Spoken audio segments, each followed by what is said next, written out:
Kuongeza duka ni hatua chache utatakiwa kufanya. Baada ya login katika mfumo wako, hii ndio homepage ambayo utaona pakiwa namna hii. Kwa utatakiwa kufanya ni hatua hizi chache. Kwanza utakuja hapa kwenye my business, utabonyeza hii drop down hapa, kisha utabonyeza hapa, utabofya hapa kwenye my shops.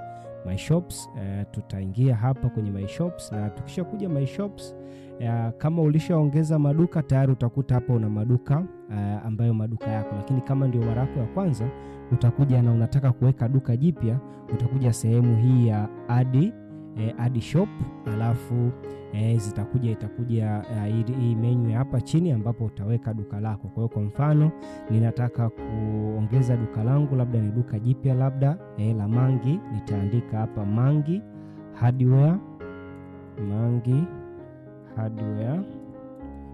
Kisha nitachagua kategori ya duka langu. Ziko kategori za biashara mbalimbali: mgahawa, kioski, supermarket, kama ni biashara ya nguo, uuzaji wa bidhaa za jumla, uuzaji wa bidhaa za rejareja na kuendelea. Vipo vitu vingi. Kwa hiyo hapa mimi naweza nikaweka labda ni uuzaji wa bidhaa za jumla, labda nataka kuuza jumla. Kwa baada ya hapo nitakachokifanya nitakuja kwenye menu hii ya add shop. Kwa hiyo baada ya hapo shop was added successful. Kwa hiyo duka lako litakuwa tayari limeshaongezwa, na tukiliangalia hapa ni hili hapa Mangi Hardware. Kwa hiyo duka lako litakuwa hapa, itategemea na leseni yako.